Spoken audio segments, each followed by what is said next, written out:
नमस्कार, NB news देख रहे हैं। यहाँ पर मैं हूं आपके साथ साधना बता। चलिए खबरों का आगाज कर लेते हैं। 15 अगस्त यानी कि आजादी दिवस पर अपने भाषण के लिए प्रधानमंत्री नरेंद्र मोदी ने देश के नागरिकों से उनकी राय मांगी है। उन्होंने लोगों से कहा कि इस बार उनके विचार ही लाल किले की प्राचीर से गूंजेंगे।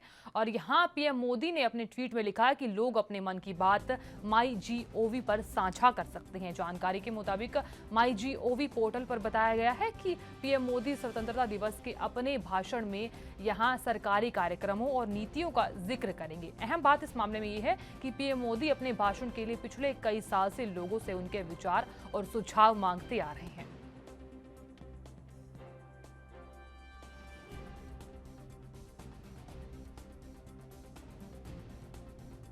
आपको बता दें कि जिस तरीके से आज़ादी दिवस है 15 अगस्त को, यहाँ पीएम मोदी ने इस बार लोगों से उनकी राय मांगी है। उन्होंने कहा कि इस बार लोग अपने मन की बात कर सकते हैं और MyGov ऐप पर लोग अपने जो विचार हैं वो साझा कर सकते हैं। केरल के मुख्यमंत्री पिनराई विजयन ने कहा कि राज्य में हर महीने 1 करोड़ लोगों को कोविड-19 वैक्सीन देने की क्षमता है। साथ ही उन्होंने कहा कि वो केंद्र सरकार से अपील करेंगे कि उन्हें और यहां टीके उपलब्ध करवाए जाएं। ऐसा सीएम ने तब कहा जब 6 मेंबर्स की एक्सपर्ट टीम कोरोना केस का अध्ययन करने के लिए केरल पहुंची। शुक्रवार की बात करें तो शुक्रवार को एक दिन में 5.05 लाख लोगों को कोविड-19 वैक्सीन दी गई। राज्य के स्वास्थ्य मंत्री वीना जॉर्ज ने बताया कि शुक्रवार को राज्य में 5,04,755 लोगों को टीका लगाया गया और इसमें 3,41,753 को पहली और 1,63,002 को दूसरी खुराक दी गई है। मुख्यमंत्री ने इस बीच ये भी कहा कि यहां हर हफ्ते कोविड-19 वैक्सीन की 25 लाख खुराक दी जा सकती है।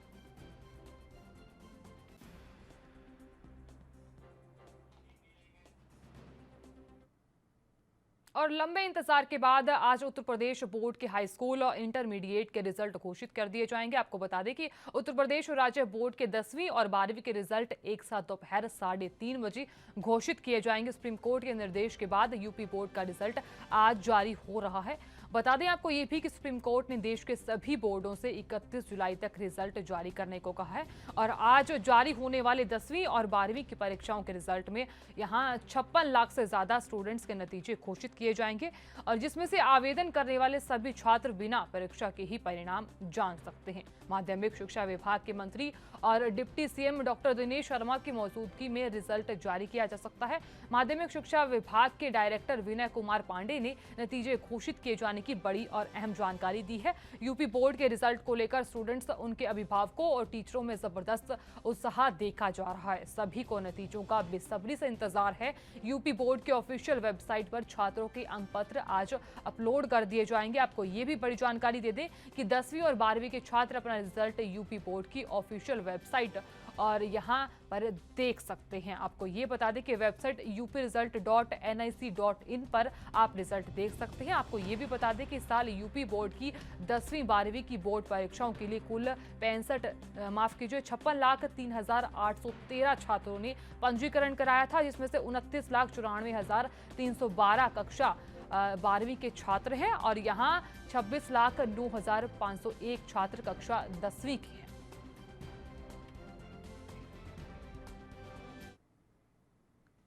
यहाँ लेंगे छोटा सा ब्रेक, जल्द हाजिर होंगे।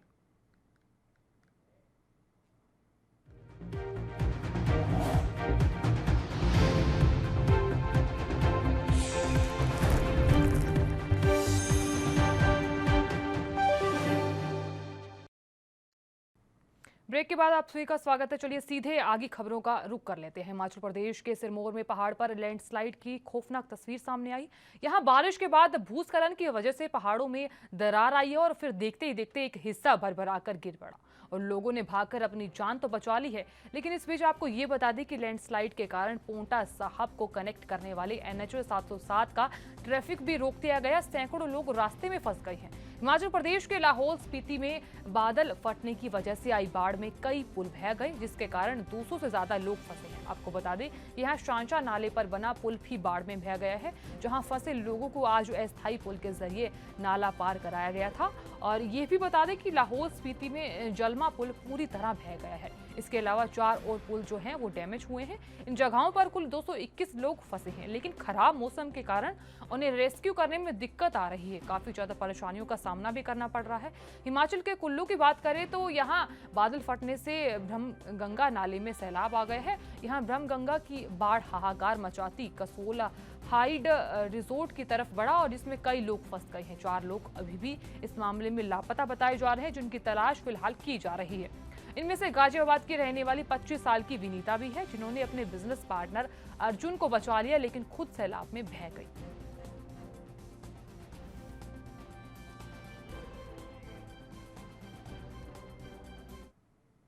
और मिजोरम पुलिस की बात करें तो यहाँ कोलासिब जिले के विरंगते नगर के बाहरी हिस्से में हिंसा के मामले में असम के सीएम हिमंत बिस्व शर्मा, राज्य पुलिस के 4 वरिष्ठ अधिकारियों और 2 अन्य अधिकारियों के खिलाफ आपराधिक मामले दर्ज किए गए हैं। यहाँ आपको ये बता दें कि पुलिस ने शुक्रवार को ये जानकारी दी। सूत्रों के मुताबिक लोगों के खिलाफ हत्या का प्रयास और आपराधिक साजिश समेत अन्य धाराओं में मामला दर्ज किया गया है। उन्होंने कहा कि यहां सीमांत नगर के पास मिजोरम और असम पुलिस बल के बीच हुई हिंसक झड़प के बाद राज्य पुलिस की तरफ से विरंगते थाने में प्राथमिकी दर्ज की गई है। और उन्होंने ये भी बताया कि असम पुलिस के 200 अज्ञात कर्मियों के खिलाफ भी मामले दर्ज किए गए हैं। दूसरी तरफ यहाँ असम पुलिस ने कोलासिब जिले के पुलिस अधीक्षक और उपायुक्त समेत मिजोरम सरकार के 6 अधिकारियों को धुलाई पुलिस थाने में सोमवार को पेश होने के लिए समन किया है। अधिकारियों ने ये बड़ी जानकारी दी। आपको ये भी बता दें कि सूत्र ने ये भी कहा है कि इन अधिकारियों को 28 जुलाई को समन जारी किए गए थे।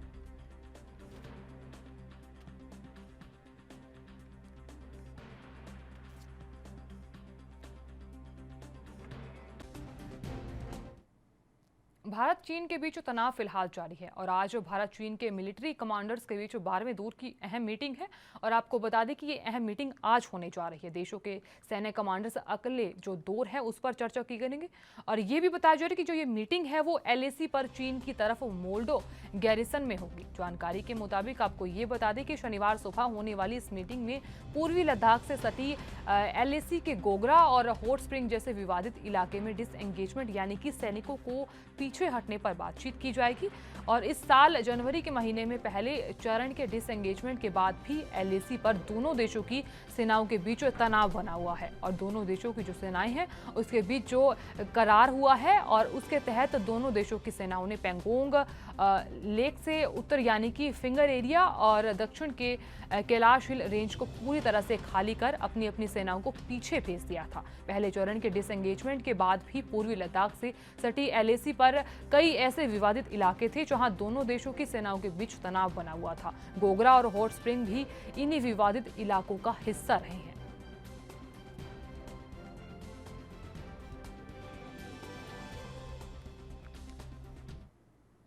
और यूपी के फिरोजाबाद की बात करें तो यहाँ एक अज्ञात 22 वर्षीय युवती का शव मिलने से सनसनी फैल गई है और उसकी हत्या कर शव को फेंक दिया गया है। पुलिस ने शव को पोस्टमार्टम के लिए भिजवा दिया है और यहाँ शिनाख्त के प्रयास शुरू कर दी है। पुलिस के मुताबिक हत्यारोपी ने युवती की हत्या की है और यहाँ आपको बता दें कि उसके बाद शव को यहाँ लाकर फेंक दिया गया है। शुक्रवार सुबह थाना रसूलपुर पुलिस को यहाँ पेमेश्वर गेट पर एक युवती के शव होने की सूचना मिली, जिस पर SP सिटी मुकेश चंद्र मिश्र समेत थाने की फोर्स मौके पर पहुंच गई और उसके गले पर तेज धारदार हथियार के निशान भी देखे गए हैं।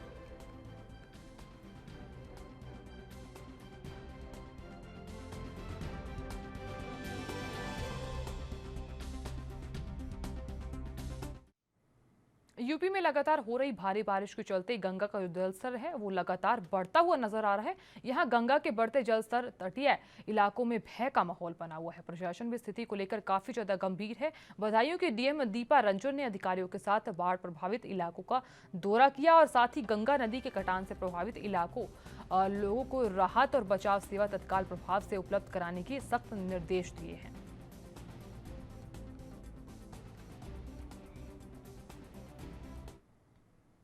यहाँ लेंगे छोड़ सा ब्रेक, जल्द हाजिर होंगे।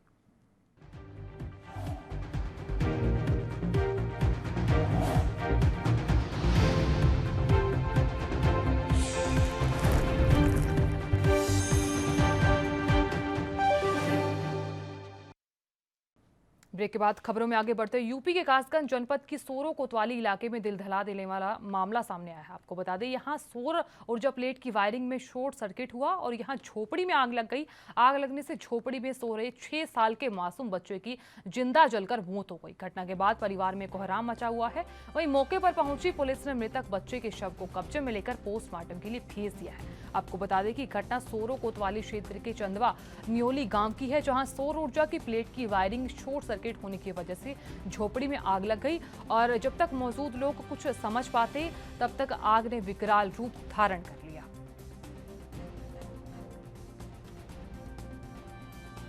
आज मैं मौके पे गया था। मनोज कश्यप थे, उनका झोपड़ी पड़ी हुई थी सरकंदे की। उसमें अचानक अज्ञात कारणों से आग लग गई, जिसमें उनका बेटा एक आशिक 5 वर्ष का है, जो मौके पे ही उसकी मृत्यु हो गई। और कन्हई जो आशिक का मामा है, बचाने में वो भी झुलस गया है। डेड बॉडी को पोस्टमार्टम के लिए भेज दिया गया है और जो आर्थिक सहायता होती है वो तत्काल उनको उपलब्ध कराए जाने की कार्रवाई की जा रही है। सर बताया जाता है कि जो बच्चा है वो जिंदा जला है उसमें? नहीं, मैं मौके पे गया था और पोस्टमार्टम के लिए भिजवा दिया गया है। बच्चा उसी में डेथ हो चुकी थी। और यूपी के फिरोजाबाद की बात करें तो यहां सड़क दुर्घटना का मामला सामने आया है। यहां टुंडला थाना क्षेत्र के टोल टैक्स के पास पुलिस जीप में कार ने जबरदस्त टक्कर मार दी। बता दें कि तेज गति से आ रही कैंटर ने वैन को टक्कर मार दी और हादसे में एक महिला और एक पुलिस जवान घायल हो गए हैं, जिन्हें उपचार के लिए जिला अस्पताल में भर्ती करवा दिए गए हैं।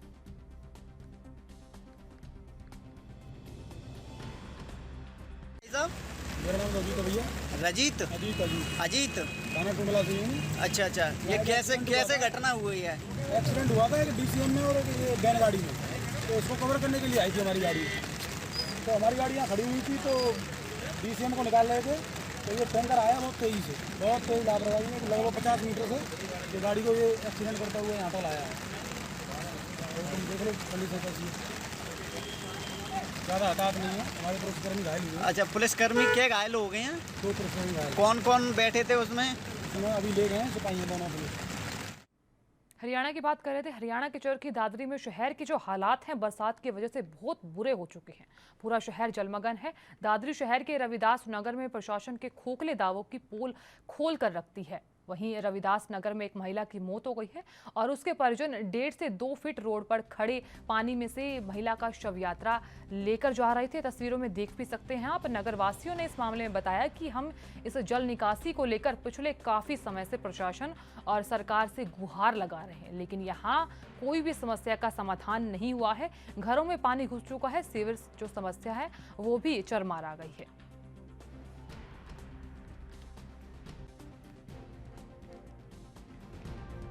काफ़ी बार प्रदर्शन किया है और सरकार से गुहार लगाई थी कि ये पानी को निकाला जाए, क्योंकि यहाँ शमशान भूमि का मेन रास्ता है। और आज हमारे यहाँ नज़दीक एक हमारी चाची लगती है, वैसे उनका देहांत हो गया और सामाजिक जो लोग हैं उन्होंने उसको दाह संस्कार के लिए ले जाना पड़ा। तो 1.5 फुट पानी से उस अर्थी को लेके गुजरे हैं। और जो यहाँ के रविदास मोहल्ले के सभी नागरिक आए हुए थे और उनके रिलेटिव रिश्तेदार जो आए थे, उन्होंने प्रशासन की बड़ी निंदा की कि हिंदू धर्म में जो आखिरी यात्रा होती है, जो भगवान को साक्षी मानकर लोग शमशान भूमि पहुँचते हैं, उसमें भी दादरी शहर की खासकर रविदास मोहल्ले की ऐसी स्थिति है कि जिसमें से 1.5 फुट पानी में से शमशान भूमि तक अर्थी लेकर गुजरना पड़ता है। इसकी प्रशासन की ओर सरकार की बड़ी निंदा करते हैं और हिंदू धर्म का डंका बजाने वाली बीजेपी सरकार। और पंजाब के गुरदासपुर में फतेहगढ़ चूड़ीदार निर्वाचन क्षेत्र में उस समय दहशत का माहौल हो गया जब यहां आपको बता दें कि जिस तरीके से एक युवक को गोली मार दी गई। यहां आपको ये बताते चले कि 2 युवकों ने मोटरसाइकिल पर सवार एक व्यक्ति को गोली मार दी और उसे घायल कर दिया। पूरी जो घटना है वो सीसीटीवी कैमरे में कैद हो गई है। वर्तमान में पुलिस ने अपराधियों को पकड़ने के लिए इलाके की घेराबंदी कर दी है। सीसीटीवी फुटेज को फिलहाल जब्त कर लिया गया है, साथ ही जांच की जा रही है। उन्होंने कहा है कि युवक को गोली मारने के कारणों का अभी पता नहीं चल पाया है।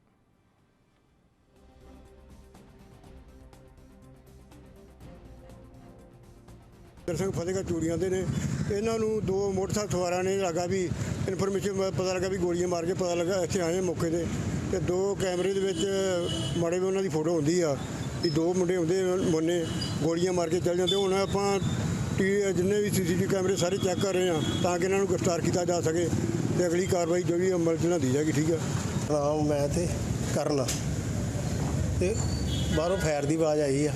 ਇਹ ਭਾਈ ਹੁਣੀ ਬੈਠੇ ਜਦੋਂ ਵਿੱਚ ਜਾ ਕੇ ਤੇ ਬਾਹਰ ਨੂੰ ਵੇਖਿਆ ਤੇ ਮੋਟਰਸਾਈਕਲ ਸਵਾਰ ਮਾਰ ਕੇ ਫਾਇਰ 2 ਦੇ ਅੱਗੇ ਤੁਰ ਲੱਗੇ। ਵੇਖਿਆ ਤੇ ਉਸੇ ਵੇਲੇ ਉਹਨਾਂ ਸਾਡੇ ਵੱਲ ਨੂੰ ਇੱਕ ਮਾਰਿਆ, ਫਿਰ ਅੰਦਰ ਵੱਲ ਨੂੰ ਤੇ ਉਸੇ ਵੇਲੇ ਚਲ ਗਏ, ਅੱਗੇ ਭੱਜ ਗਏ 2 ਮਿੰਟਾਂ ਦੇ ਵਿੱਚ 2 ਜਣੇ। ਕੋਈ ਕੀ ਰੰਜਿਸ਼ ਵਗੈਰਾ ਜਾਂ ਕਿਸ ਤਰ੍ਹਾਂ? ਇਹ ਗੱਲ ਦਾ ਕੋਈ ਪਤਾ ਨਹੀਂ ਜੀ ਕੀ ਆ। ਹੁਣ ਇਸ ਵੇਲੇ ਕਿੱਥੇ ਖੜੇ ਆ? ਉਹ ਅੰਮ੍ਰਿਤਸਰ ਲੈ ਗਏ ਹਸਪੀਟਲ। ਕੀ ਹਾਲਤ ਦੱਸੋ? ਹਾਲਤ ਦੇ ਵੇਖਣ ਦੇ ਮੁਤਾਬਕ ਮਾੜੀ ਆ। ਜਿਨ੍ਹਾਂ ਦੇ ਗੋਲੀ ਲੱਗੀ ਉਹਨਾਂ ਦਾ ਨਾਮ ਕੀ ਹੈ? ਸਤਨਾਮ ਸਿੰਘ ਜੀ। ਤੇ ਜਿਹੜੇ ਮੋਟਰਸਾਈਕਲ ਤੇ ਫਰਾਰ ਹੋਏ ਨੇ ਉਹਨਾਂ ਦਾ ਕੋਈ ਹੱਲੇ ਪੁਲਿਸ ਵੱਲੋਂ ਕੋਈ ਪਤਾ ਲੱਗਾ ਜਾਂ ਨਹੀਂ ਲੱਗਾ? ਨਾ ਕੁਛ ਨਹੀਂ, ਅਜੇ ਦੇ 2 ਮਿੰਟਾਂ ਦੀ ਗੱਲ ਹੈ ਜੀ। ਤੇ ਤੁਹਾਡੇ ਕੋਲ ਮੌਕੇ ਤੇ ਕਿਹੜੇ ਮੁਲਾਜ਼ਮ ਇੱਥੇ ਪਹੁੰਚੇ? और यूपी के झांसी की बात करें तो पुलिस को उस समय सफलता मिली जब राजस्थान से नागपुर जा रहे गोवंश से भरे एक ट्रक को पकड़ लिया गया और इसके अलावा पुलिस ने 2 लोगों को गिरफ्तार कर लिया है और उनसे पूछताछ शुरू कर दी गई है। बता दें कि झांसी जिले की बबीना थाना प्रभारी को पता चला कि क्षेत्र से एक गोवंश से भरा हुआ ट्रक गुजर रहा है और सूचना को गंभीरता से लेते हुए पुलिस बताए गए स्थान पर पहुंची, जहां पुलिस को ट्रक नजर आया। पुलिस ने उसे रोका और तलाशी ली। तलाशी के दौरान उसमें लगभग 35 गोवंश भरे हुए थे। पुलिस ने 2 लोगों को गिरफ्तार कर लिया है और ट्रक को जब्त कर लिया है।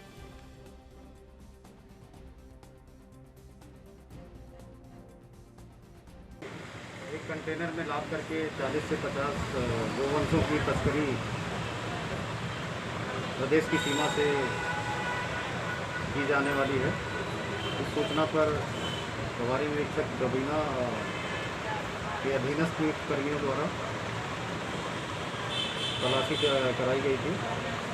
एक ढाबे के पास कंटेनर को रोका गया तो उसमें 35 प्रतिबंधित गोवंश पाए गए, जिनके परिवहन की कोई अनुमति चालक अथवा उसके साथी को नहीं थी। उनके द्वारा 2 नंबर प्लेट प्रयोग में लाए जा रहे थे तथा दस्तावेजों के 2 सेट प्रयोग में लाए जा रहे थे, जो कूट रचना का अपराध है। इस अपराध से क्षेत्र में लोक व्यवस्था भंग होने की स्थिति उत्पन्न हो सकती थी। इसके लिए आवश्यक पुलिस बल अन्य थाना क्षेत्रों से भी बुलाया गया और कस्बे में तथा आसपास। और अब खबर यूपी के बलिया से है, जहां पुलिस ने 8 लाख की लूट के मामले का खुलासा किया है। बता दें कि 23 जुलाई को बांसडीह के बलिया मार्ग पर पेट्रोल पंप के मैनेजर से 8 लाख की लूट की गई थी। पुलिस ने इस मामले में पेट्रोल पंप के मैनेजर समेत 5 लोगों को गिरफ्तार कर लिया है और यहां पुलिस ने पकड़े गए लोगों के पास से लूट के 6,50,000 रुपए भी बरामद किए हैं। गौरतलब है कि मामले का खुलासा करते हुए पुलिस ने इस मामले में बताया कि लाखों की जो लूट है उसकी साजिश रची गई थी और मैनेजर ने रची थी और इस बीच 2 साथियों के साथ लूट की साजिश रची गई थी और यहां पैसों का गबन भी किया गया था। इसी के साथ चलते उसने फर्जी लूट की साजिश रची, जिस पर मामले की तफ्तीश करते हुए पुलिस ने खुलासा करते हुए जो साजिश में शामिल बदमाशों को गिरफ्तार कर लिया है।